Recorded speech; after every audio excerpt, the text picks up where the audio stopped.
All right, hello folks. Day 5 of our Pastor's Devotional series. You see same shirt. It's the same day I'm recording all these back to back. I am in a different seat though, but we're still in the same chapter, Matthew chapter 13. It's the chapter of parables, and we've got really some two very similar, very interesting parables today and tomorrow. So today we're going to deal with one of them. Tomorrow, the next one. They're almost exactly alike, almost. So what I'm going to do today is I'm going to read both of them. They're very short, so you can hear both of them. Because the way I talk about them, what I'm going to try to do is differentiate between the two. So Matthew chapter 13, verse 44. The kingdom of heaven is like treasure hidden in a field which someone found and hid. Then in his joy he goes and sells all that he has and buys that field. Again, the kingdom of heaven is like a merchant in search of fine pearls. On finding one pearl of great value, he went and sold all that he had and bought it. All right, now, first look, you might say, okay, those are exactly the same. You've got something of great value. It's discovered. You sell everything else so that you might just focus and just purchase and just have the thing of most value. That sounds pretty straightforward in our faith, doesn't it? I mean, we could use that. I mean, that would preach if you're talking about priorities. What are the top priorities of your life, and how do they match? How do those priorities match with our faith tradition? What are the most important things to you, and how can you align those with what are the most important things to God? Well, let me point out a couple things about this. One, let me just say, because parables are talking about one thing in order to understand something else, what we find from time to time is that the thing that we're talking about, the subject of the parable, which in this case is this person who found a hidden treasure, might be suspect,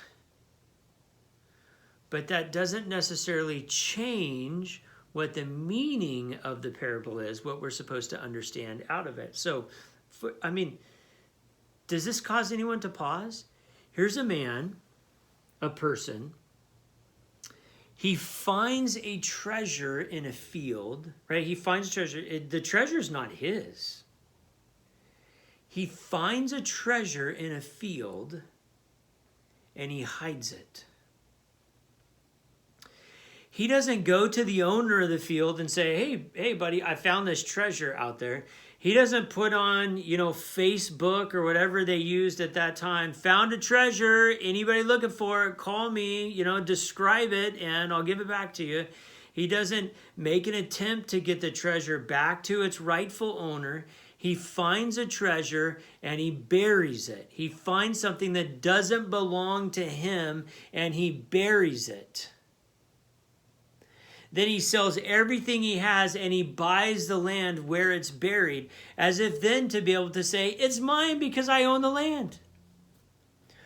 He only owned the land because he came by it through suspect means and perhaps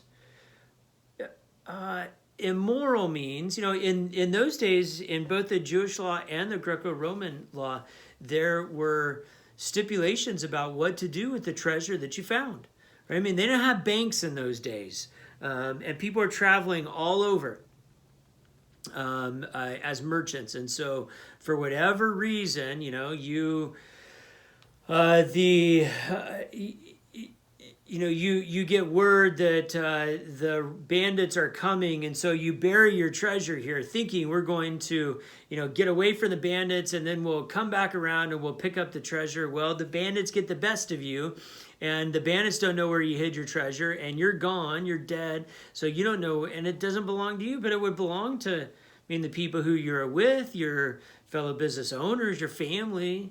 So it's circumspect, questionable at best. So what's it telling us? I don't think it's telling us to come at treasure by questionable means. I don't think it's telling us to like fudge the lines of morality a little bit, take it into your own hands. It's okay. I don't think it's telling us that. What I do notice is that he finds the most valuable thing in his life at a time when he's not even looking for it.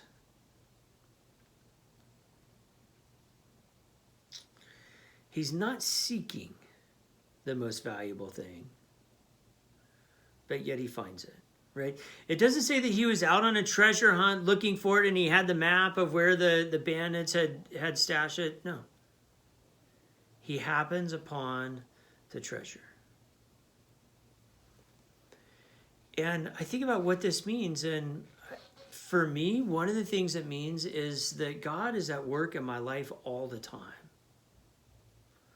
Whether I know it or not, whether I'm seeking it or not, God is always at work in my life.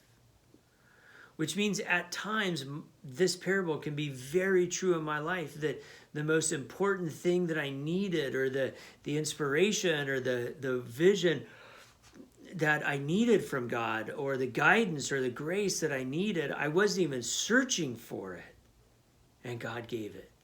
It's like you get these gifts, you didn't even know that you needed them. Out of everything that I think this parable could teach us, that to me is the most important part. No matter what you're doing right now, God is working for good in your life. Whether you know it and believe it and are seeking it, right now, God is working for good in your life. Isn't that good news? God bless.